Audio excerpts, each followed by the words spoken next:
Son, where'd you find this?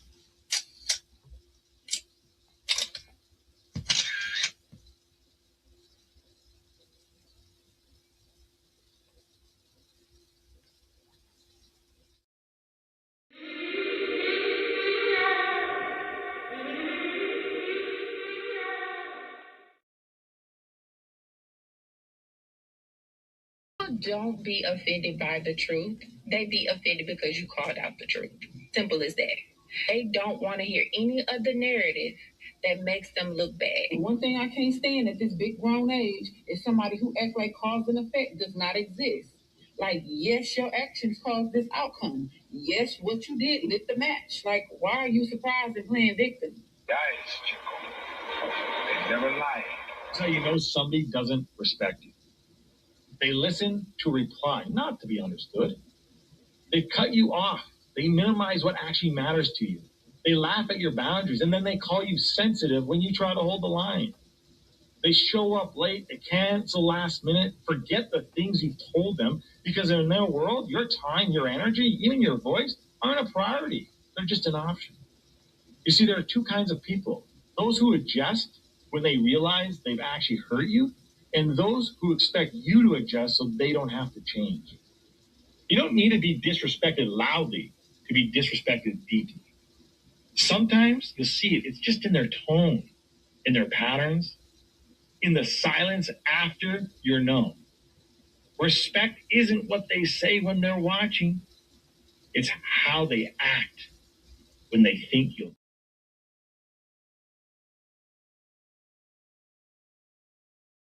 Examining his own attitude towards the possibilities of peace, towards the Soviet Union, towards the course of the Cold War. It was a way of making me feel that they were a part of it. You see it on the screen. It's the government that changed school industry and that shut it down. We got state peoples out there. We got brains flow. We got the brains machines.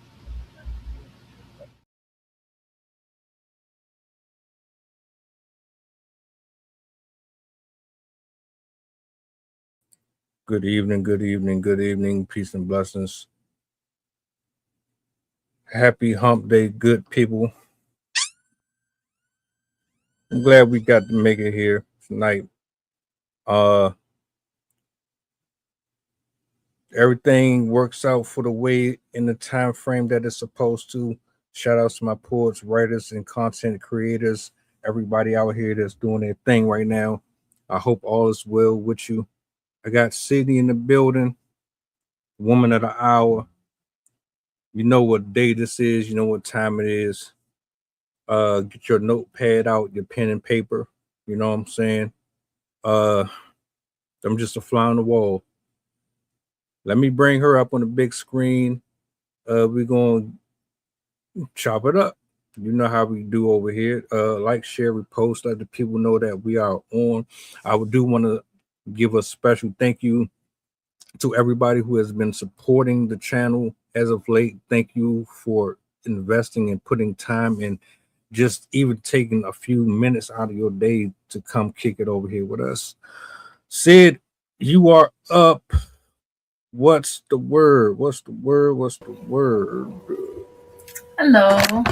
Sorry for the off timing, guys. I was playing a game and I did not realize it was as late as in the day as it was. I looked at the clock and it was like 4:30. I'm like, oh my god. I thought it was like 2 o'clock. My bad. But I'm glad I was able to notice in time and join us for today. I'm going to be talking about aquifers. They're very important in the U.S. and they're a pretty interesting topic. So, yeah, I'm glad to be here. Well, look, I'm going to let you go ahead and do your thing. I'm going to be in the cut as per usual. Yeah, let's get it. All right. So as I mentioned, we're going to be talking about aquifers. Aquifers are a very important feature of our planet that not many people really know much about. We all know about the ocean. We know about rivers, creeks, ponds, lakes, stuff like that. But a lot of people don't actually know what aquifers even are, which is crazy because aquifers, they said, are very important to us. They supply 35% of the water used by humans worldwide, with over 2 billion people on the planet relying on it as their main source of fresh water. So it's incredibly important, an incredibly important resource to have. And it's interesting too, it supplies so much of the water used by the population, but it actually doesn't even make up that much of a percentage of the water on Earth. On our entire Earth, ocean water, as you probably would guess, makes up the majority of the water available. But as you also probably would guess, it's not drinkable. You do have to process it if you want to use it for crops, for people, for other purposes. But ocean water makes up 97.2% of all of the water available on Earth. Glaciers and ice makes up 2.15% of the water available on Earth. This is fresh water, but obviously it's in ice form. So it's also not readily accessible. It's only accessible once it's running off. Ice is also a different story because it's usually going to run out into the ocean, so it's technically not very accessible. Fresh lakes make up 0.009%. Inland seas like the Black Sea in the Middle East area, I think the Red Sea is another. Those only make up 0.008%. Moisture in the soils, 0.005%. The atmosphere has 0.001%, and rivers only make up 0.0001%, where groundwater is 0.6%. So it makes up a little bit over 0.5% of the water available on our entire planet. But as I said, 2 billion people rely on these as fresh sources of water. It's also called groundwater, so I'll also be using that word to describe aquifers. Groundwater is marginally accessible. You do often have to do work to pump the groundwater out of the earth, but it can be easily accessible if it's coming up through springs, or is like seeping through the ground, which would be a spring. But for the most part, we do have to pump it out of the ground. Aquifers originally formed by either lakes seeping through the ground, but most often it's from glaciers. With glacial melt, it sunk into the ground over thousands and thousands, millions of years, which is also why aquifers are considered a non-renewable resource. They do recharge, but it takes a very, very long time for aquifers to recharge.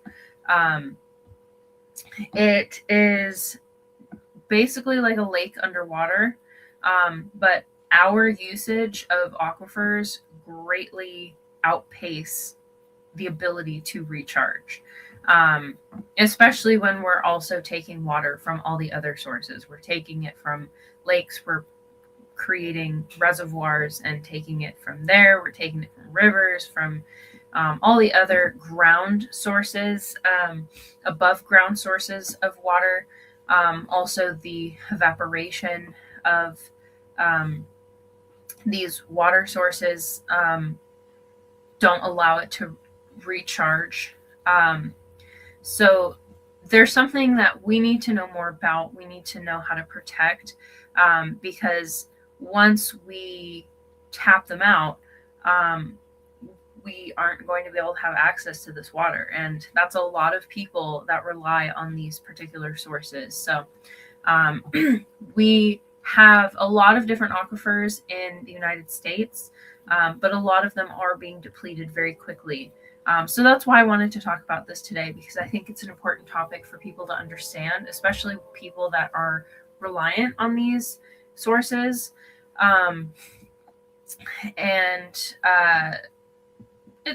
It's a topic that not many people really know about. So I'll kind of go a little bit back to the beginning. Aquifers are basically underground layers of water, whether it's in the rock or if it could actually just be like a lake underwater.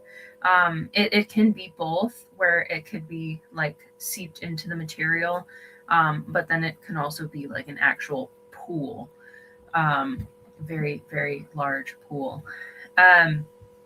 As I said, groundwater from aquifers are taken out of the ground using wells and pumps. You have to basically pull it up to the surface, and then you can access it through technological means. It can also be a source of renewable energy. You can use the hydroelectric power from these pumps, pumping the water through. And the major uses for groundwater is agriculture. That's why the central U.S. and the central California areas are extremely diverse in terms of agricultural products, because there are aquifers under both of those regions. I'll just show you a map of the aquifers in the United States. Basically, all of the colored areas differentiate the different types of, or the different aquifers that exist in the country. So you can see how many there are. The main one I'll be talking about today is the Ogallala Aquifer, which is right here. It stretches from South Dakota all the way down to Oklahoma and parts of Texas. It is a massive amount of water, and it's been there for millions of years. Created back when we had ice down to lower regions of the U.S. We had glaciers that would even come down in lobes down this way. So that's kind of where those aquifers come from. But that's why this area is the bread belt. We have a lot of agriculture that goes on here, as well as in California. This is where a lot of our fruit agriculture happens. So it's a really important source of fresh water for production of food. So not only does it provide majority of our water, but it also substantially produces food. For those of you that don't know, California is the 6th largest agricultural economy in the world. We produce more food than most countries. And that's because we have access to water and good soil as a result of these aquifers. So as you saw, there's a wide swath of areas that heavily rely on this underground source of water. Besides agriculture, obviously, it's used in homes, it's used for industry purposes. A lot of factories need to pull in water to cool their machinery and obviously like make their products and stuff like that. So it has a lot of uses for humans in particular. There are also uses beyond human purposes. One aspect is it actually can help with like earth movement. It can affect earthquake activity. It can affect it can help like support the earth itself. As aquifers get depleted, you can actually see the ground sinking as a result of there not being anything else underneath to push up the ground. It also offers a buffer for water resources if there are things that affect surface water supplies, floods, droughts, industrial accidents where you have a poisoning of rivers or lakes, any sort of contamination. Oftentimes, groundwater can be not immune, I guess. I don't know if that's the right word, but because of how it recharges, it's not coming from the sky, it's not coming from the land. It can be impervious to certain types of pollution. So if there's freshwater sources on the surface of the planet that have been affected by stuff that we've done, basically, or stuff that happens naturally, aquifers can be a great emergency source of fresh water. Obviously, it also benefits creatures, especially in areas where it comes to the surface. But we are primarily the ones that are using these sources of water. Additionally, groundwater can also provide other non-essential things. Leisure activities can be based around aquifer-fueled regions. Wetlands and springs can be places where people participate in outdoor activities. And as well as around the world, there are traditions, religious traditions, spiritual traditions associated with water and honoring, respecting various, whether it's their relatives, the earth. There's a lot of things that are attached to the existence of water. So they also do serve a more cultural purpose beyond their more useful purposes. Not to mention, as I said, they support animals. So regions that are able to be recharged by groundwater tend to have higher biodiversity. You can have a lot more wildlife in areas where it's wet, because when you have wet ground, you have more plants, more plant coverage. You can have more trees. You can have more vegetation that supports wider varieties of animals. The area around Ogallala Aquifer, as well as the area in California, both host migratory creatures going from Canada to Mexico and back, because of the wetlands and the variety of other ecosystems fueled by this water. They host birds, insects, mammals, all kinds of reptiles and amphibians, to a very large degree. Both of those regions are part of flyways, where animals, when they migrate, they specifically choose these regions to go because of the access to habitat, food, and water sources. Another benefit for aquifers is they can, in episodes of floods, they can offer a buffer because then the floodwaters can have a place to go. They can seep underwater. When you have highly saturated ground, if there is a flood, it's harder for it. There's nowhere for the that water to go, so it's just going to sit at the surface. That's why currently Florida is having a lot of issues with daytime or sunny day flooding. I think that's what they call it. Because number one, they are literally just right on top of one giant aquifer. But also it's very close to sea level, at sea level, basically. I think the entire state is at sea level, or like maybe a couple feet above, except for like one particular region in northern Florida. So anytime there's a change in tidal, let's see,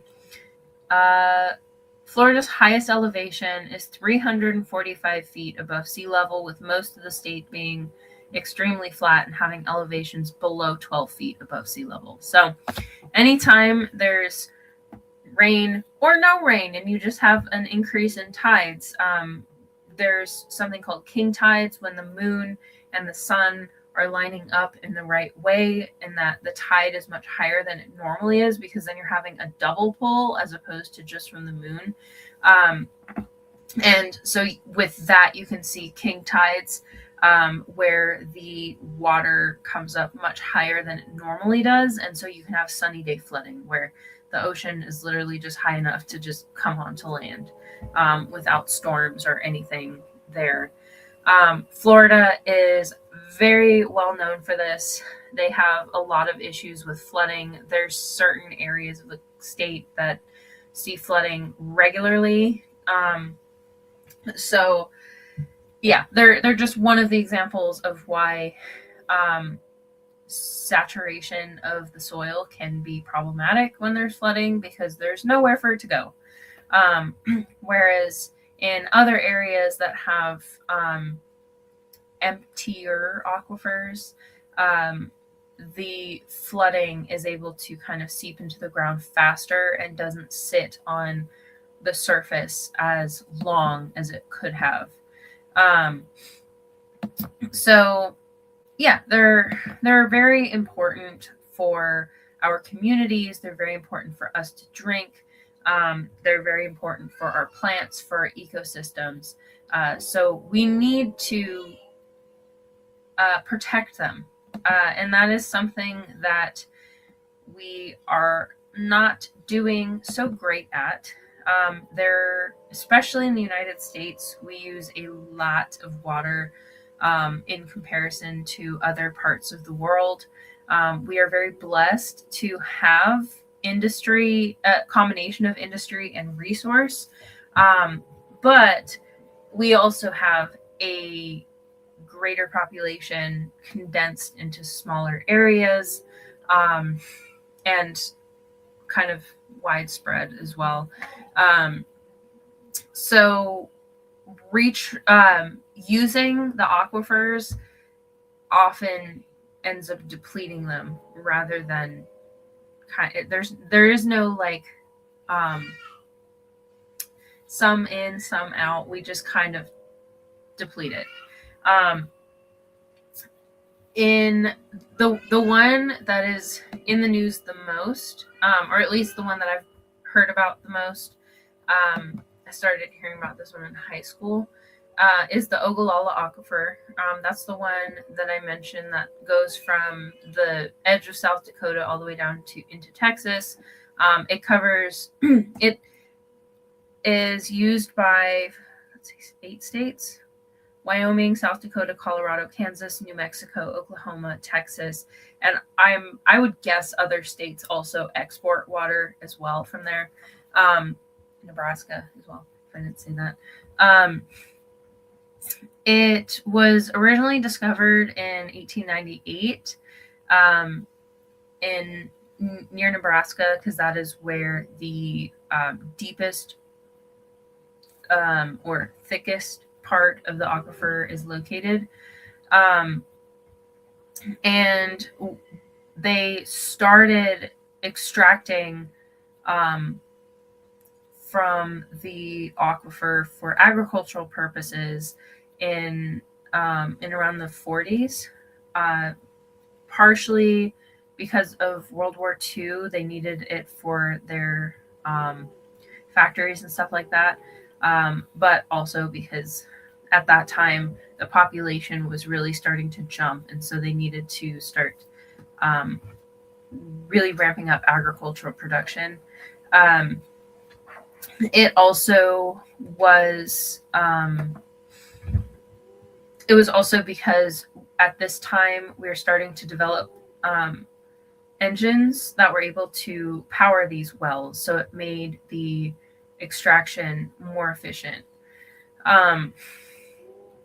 Currently, 27% of the land in the entire U.S.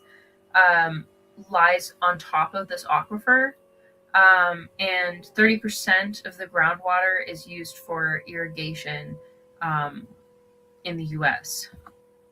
So, because of this, it has rapidly depleted this aquifer.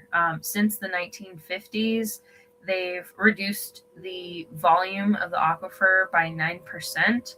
The aquifer would take about 6,000 years to replenish naturally just through rainfall. However, it supports the drinking water of 82% of the population. 9% doesn't seem like that much, because you still have 91% of it. However, some of it is really deep in the soil, so it's going to be harder to extract. And then also, the 1950s had a dramatically different population than we have today. I think 1950 we only had 2 billion people. Let's see, let me do United States population. Our largest boom in population was starting in the 80s, and let me do it by year.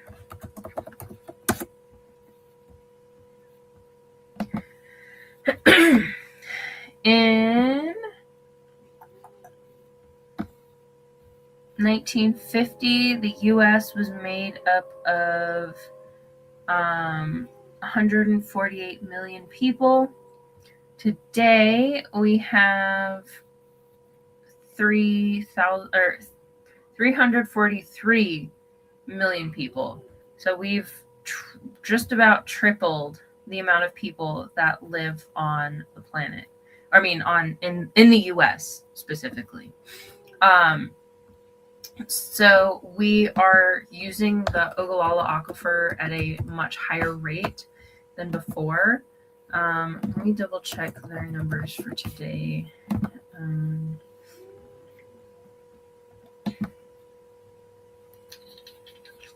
I know recent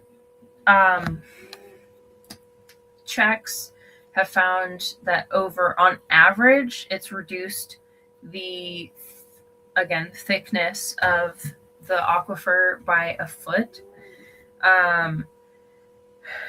There's been some increases in Nebraska, but also Nebraska has been losing their population.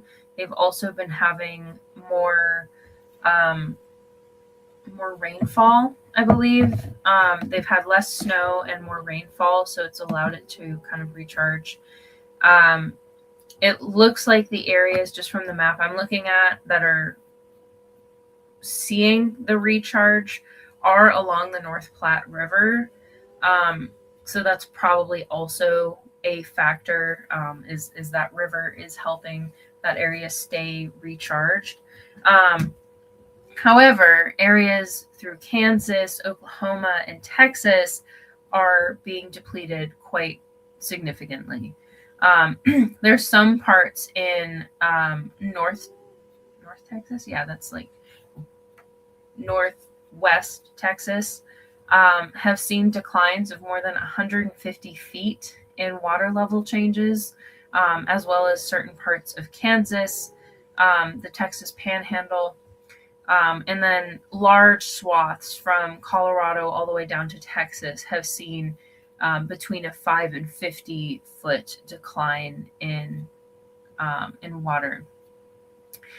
there is a wide swath of the majority of the aquifer has seen no significant change, but specifically the portions towards Texas have seen very rapid depletions, and Texas has its issues with drought. The areas where it has been depleted are very desert-like, so it's not a surprise that they've kind of seen the decline that they have. But it's still problematic because there is a lot of people that live in those areas and would rely on those water sources. I think the Dallas area is kind of there. I'm not great with Texas cities. Let's see what cities are there.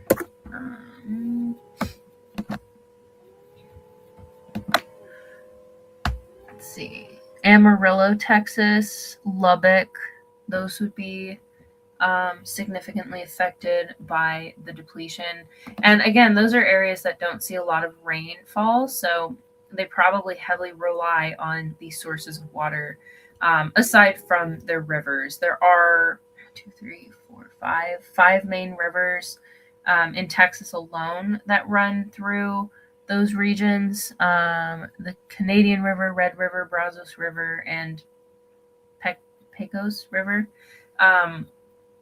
Kansas as well, they have the Arkansas River, I think that is. But if you're depleting, they're probably damming a lot of those rivers. They're probably pulling from those rivers as it is. And then it's, again, compounding the inability to recharge these aquifers. And if more people move to these regions, granted, we are having a flight from a lot of these areas because of the environmental challenges, because of political stuff, as well as just lack of opportunity. A lot of the states throughout the Midwest are seeing people leave because of a lack of healthcare systems. Businesses are struggling. It's a lot of small towns in these regions that are suffering because most people end up moving to the big cities for better opportunities for education and don't come back.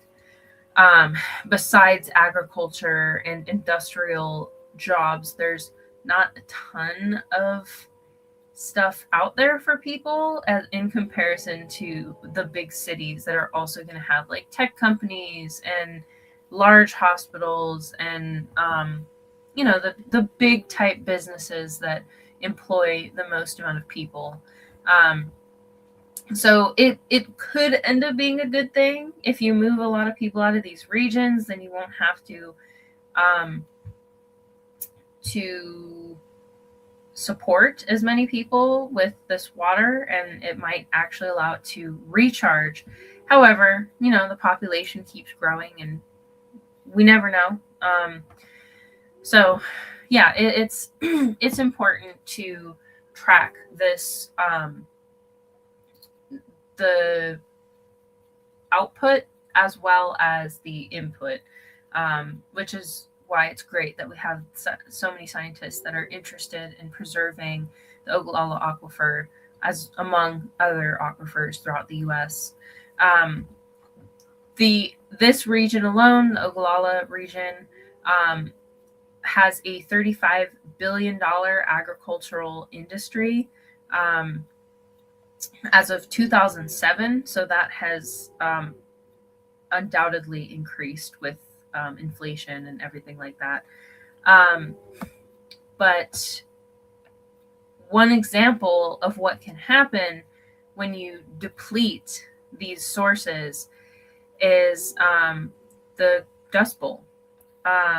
When we, in the 1930s, we had a booming agricultural industry, and they basically use the same land over and over and over again without doing anything to it. Nowadays, we have more restorative practices where you plant different crops at different times, because all crops are not the same. Some give back to the soil, some take away from the soil, and then they take and give different things.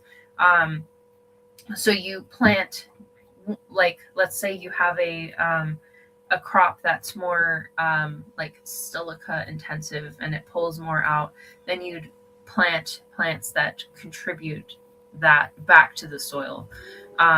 You can also leave it what's the word, unfoddered?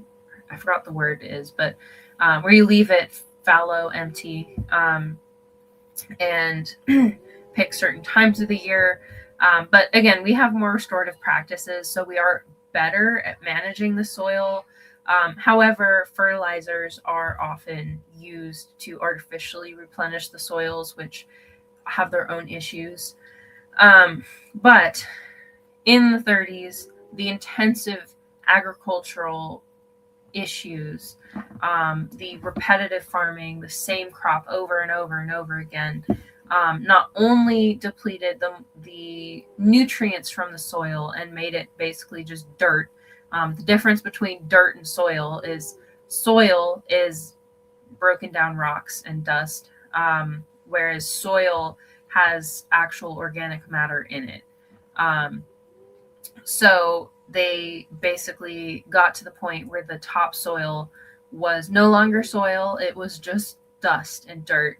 And so anytime there were high winds, which is very common in these regions, when you have flat, particularly, so there's a mountain range that runs like Wyoming, Colorado, New Mexico. When you have air coming across the land and hitting mountains, when it goes up, it cools down and colder air drops. So as soon as it hits the other side of the mountain, it rapidly falls, and that creates wind, kind of like humans on a slide. When we go up and then we slide down, we gain speed. So areas like Kansas and Nebraska, Iowa, Oklahoma, Texas, they have pretty high winds, especially because it is flat ground, unimpeded. So the air is able to move rapidly. You can have straight line winds, which are basically, like, as you guess from the name, winds that go in a straight line across the ground, high velocity, sometimes as much as like 100 miles an hour. Those would be called derechos. But that whole region is very prone to these types of winds. So when you have these high speed winds, you have dirt and not soil. Soil is heavier, it has water in it, because the organic matter is able to soak in the water more efficiently, because that organic matter has stuff like bark and plant matter, bugs, stuff like that are able to hold in moisture, and again, it's heavier. So when you just have the dust, that wind just picks it up, and that's what caused those dust storms that we all associate with the Dust Bowl. That was basically just topsoil that no longer had any substance to it, and as soon as the wind picked it up, it turned it into these roiling, dusty clouds, basically, that just took off across the land. And that had a lot of impacts on people. That type of soil can have bacteria and fungus in it that make people sick. It can exacerbate people who have lung problems, who are elderly, who have other sorts of immune issues. It can cause certain diseases. So it behooves us to protect both the underground sources of water as well as the soil above it, because we got to have a sneak peek at what it looks like when you don't actually take care of the soil that you're using. As I said, we've had a lot better practices in recent decades. We have a greater understanding of irrigation management, how to water with the littlest amount possible, but to the greatest benefit.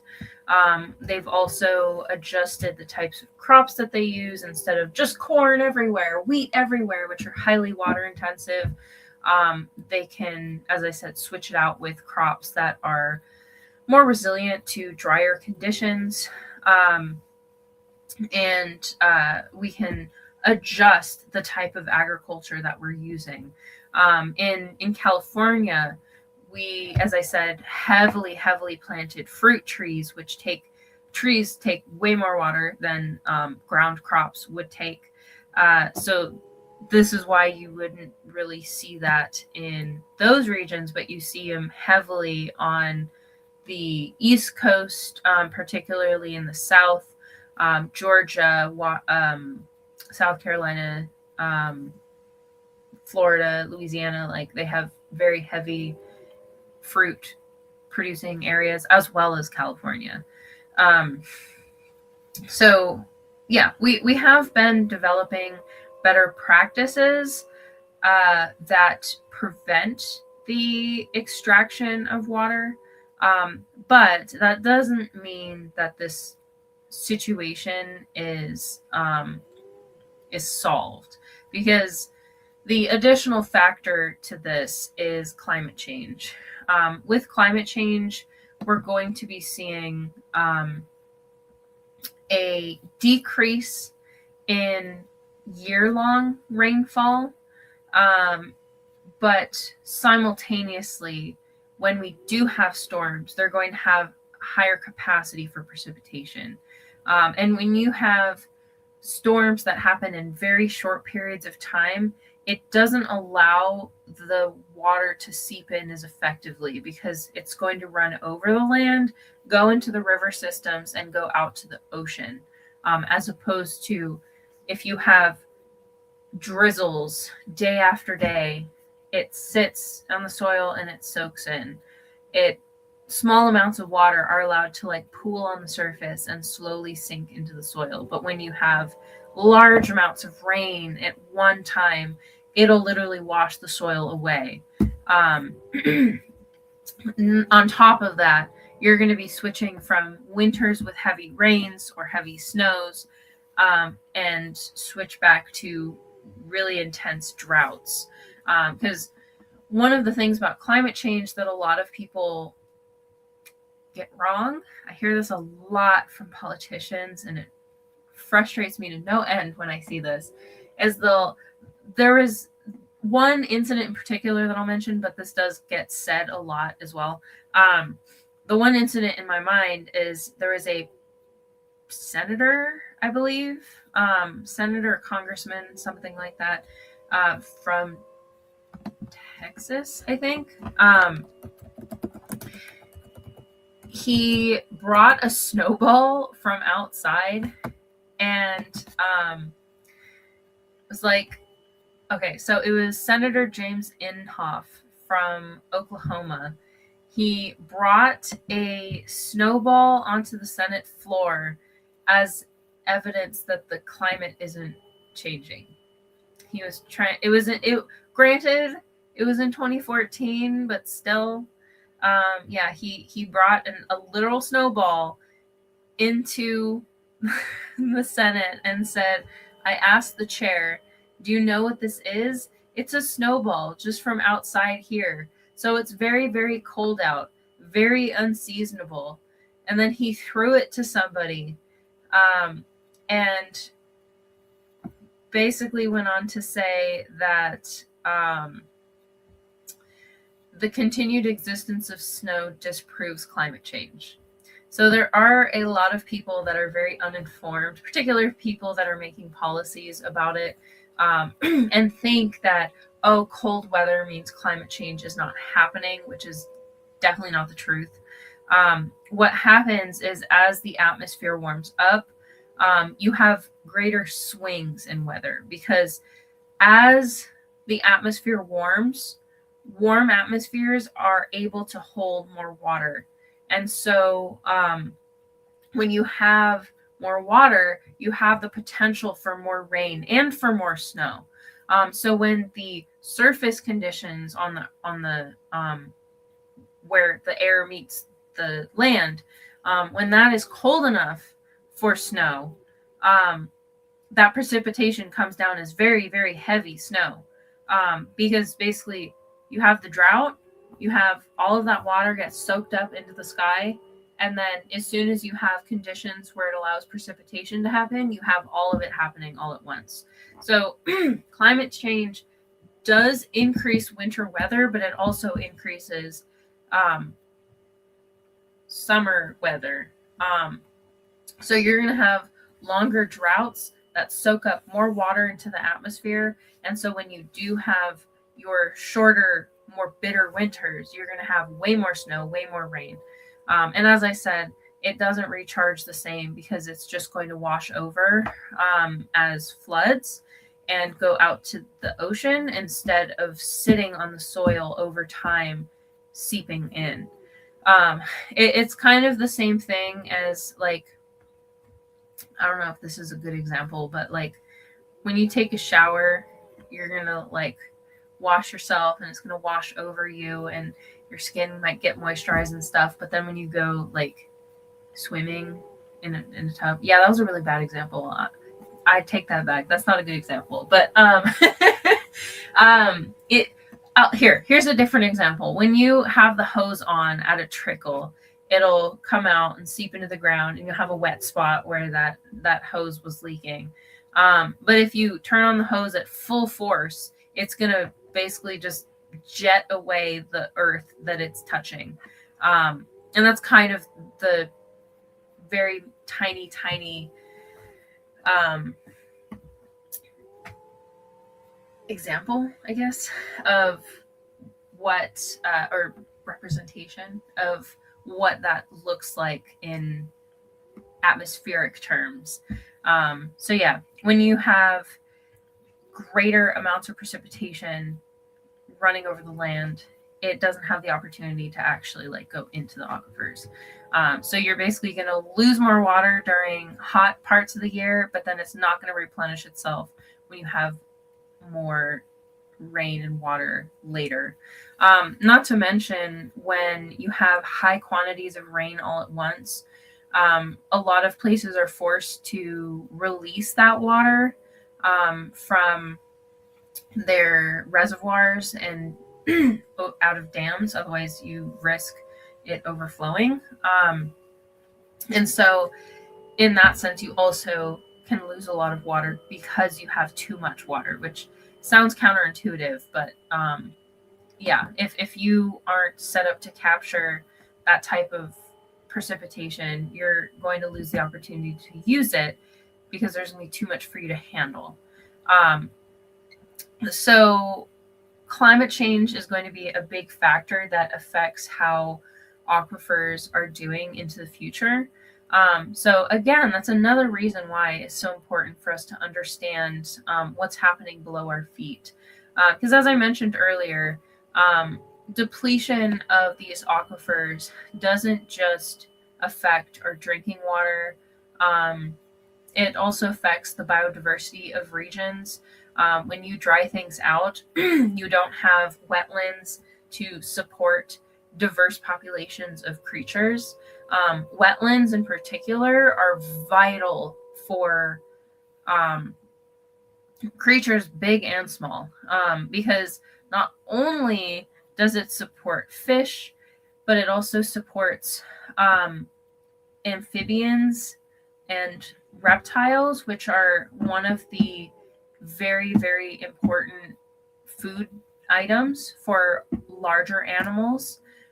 Birds rely on reptiles and amphibians to eat, as well as fish. The insects also rely on these ecosystems because a majority of insects need standing water to produce their babies, to the vegetation that it brings is their habitat, their food. And yeah, so a lot more species are supported by wetlands than almost any other type of ecosystem. Land ecosystem, I should clarify. And that works its way up the food chain. When you have more bugs, you have more fish, reptiles, birds. If you have more reptiles, fish, and birds, you're going to have more small mammals that rely on those types of foods. And then if you have more small mammals, then you'll have the bigger animals that rely on those small animals as food or as like satellite beneficiaries. Deer, for example, rely on small creatures to dig into the ground and aerate the soil, because it makes the trees and the crops healthier, which is what the deers eat. When you have more deer, then you have more coyotes or bears or wolves or whatever lives in those regions. So water starts these ecosystems, and if you don't have access to this type of water, especially for long periods of time, you're going to lose that biodiversity. And we also are affected by the loss of these creatures because we rely on them for a number of different services. They help pollinate our crops. They give us food. A lot of people in these regions still use hunting as a at least supplementary part of their diet. A lot of people still use hunting for deer and stuff like that. Native populations might also be relying on some of these animals for sustenance, depending on the tribes. Most tribes don't rely on them substantially anymore, but it's still a part of their lives, a spiritual part of their lives as well. Not to mention, it draws in recreation.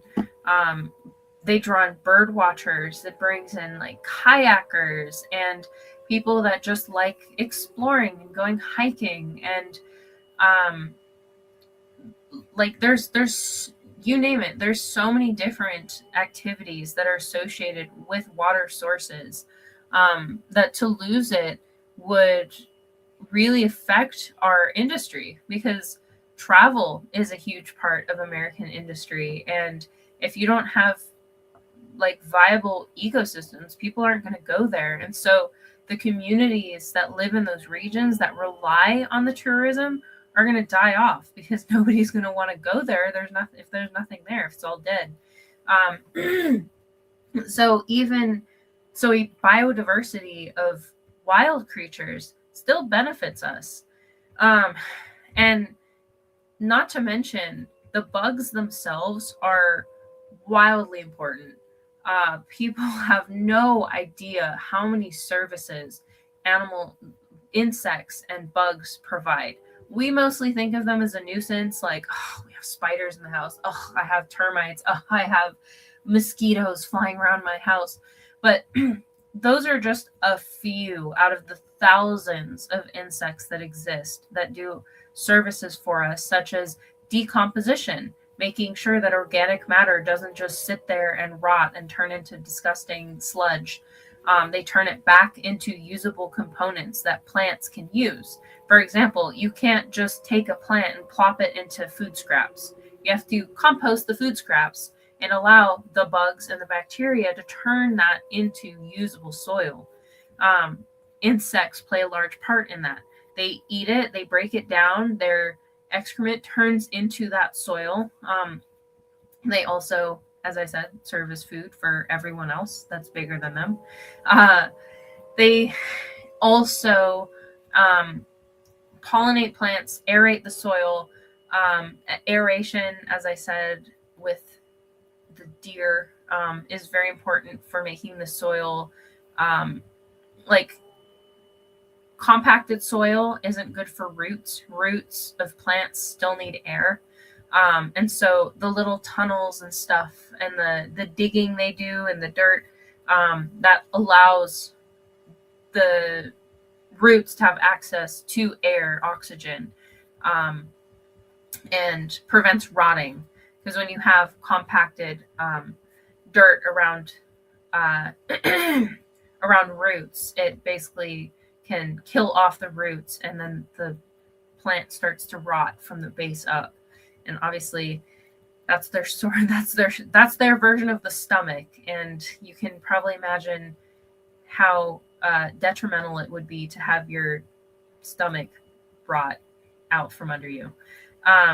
So yeah, insects heavily reliant on aquifer fueled systems. And then lastly, agriculture. The less water we have available, you're going to be competing between cities and the farms. And now we have our, what do you call them? The data centers, all the AI data centers.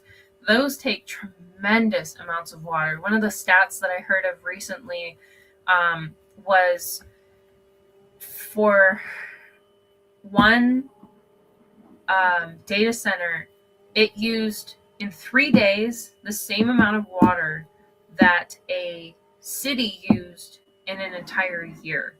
I don't know which city they compared it to, but I just remember that statistic. We don't have the luxury of giving up that much water when we already have a lot of different communities that are water poor. And as I said, with climate change, this is only going to get worse. As droughts come or become more severe, the surface waters, the lakes, the rivers, the streams, those will become depleted much faster, which means we will rely on aquifers more heavily, which means we will deplete them more heavily. So the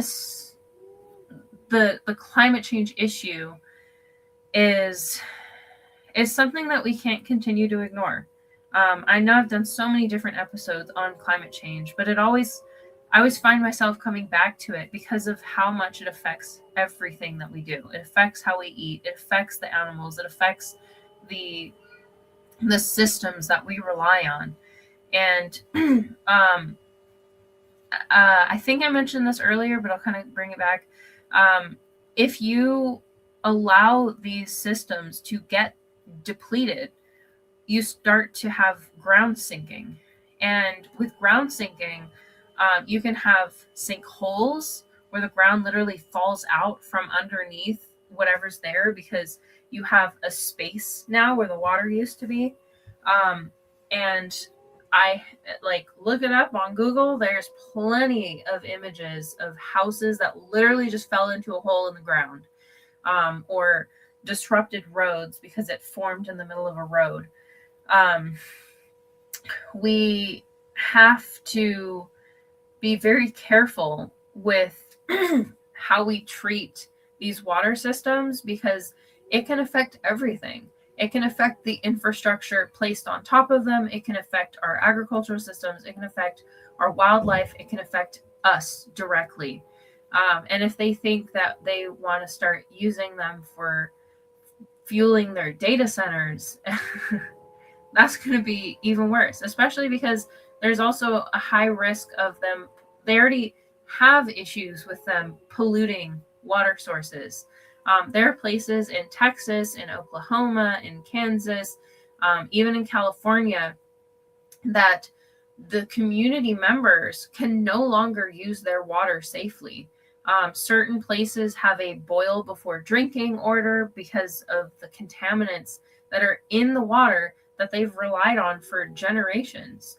And this is done by the companies putting out heavy metals and chemicals and all sorts of nasty stuff into our drinking water because they want to use it for AI generation and other stuff that is technically not a necessity, and it's taking jobs from Americans.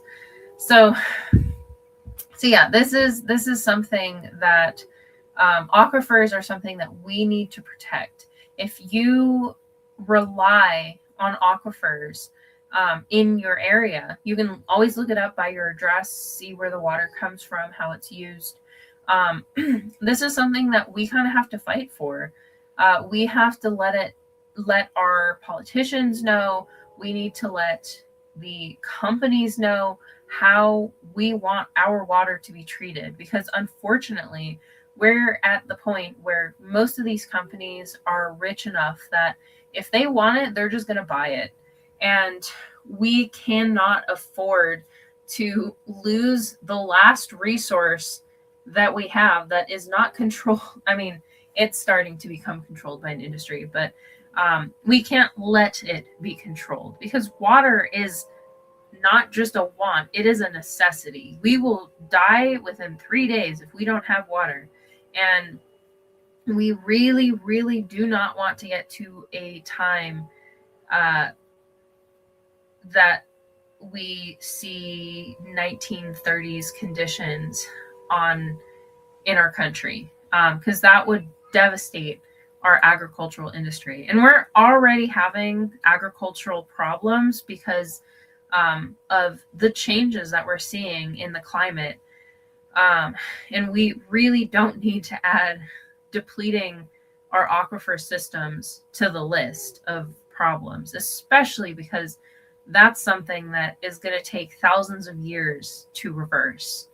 And there really isn't a quick fix for depleting our aquifers.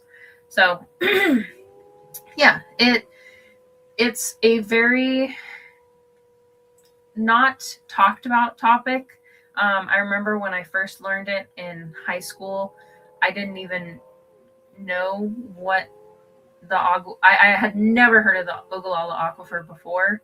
I didn't really exactly know what aquifers were in general, and how important they were. And even up until my research for this podcast, I didn't even realize how much of the country was supported by aquifers. I didn't realize how many there were.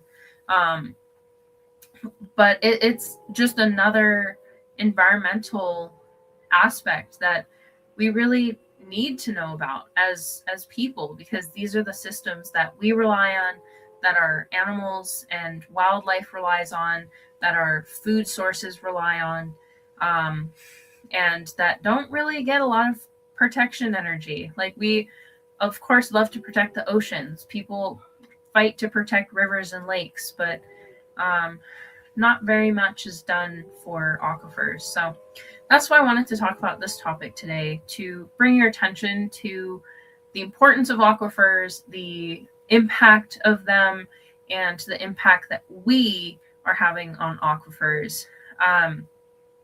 Because yeah, we need it. And as I showed you on the map earlier, pretty much everyone in the US probably relies on one to some degree or another. And we need to make sure that we, the people, have control over these systems and not these big businesses. So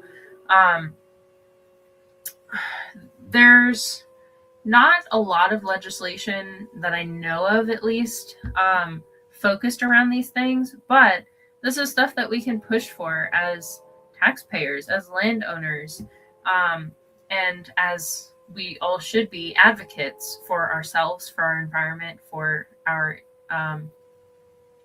communities.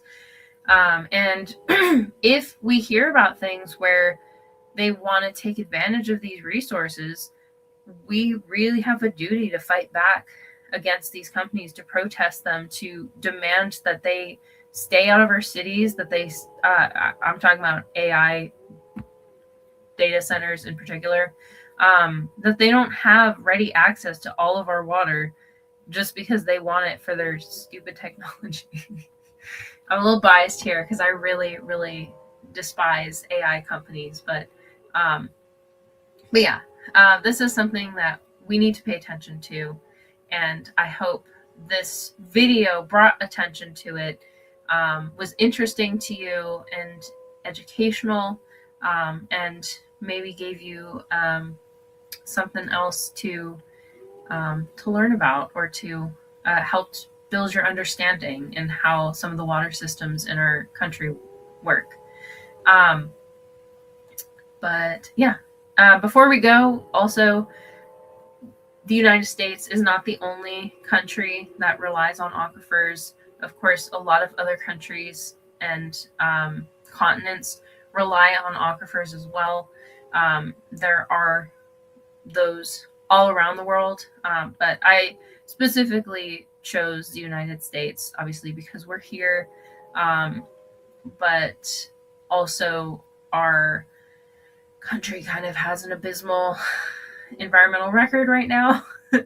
So yeah, I just thought it was very important to bring this to everyone's attention and to talk about. So I hope you enjoyed the stream today and learned a little something.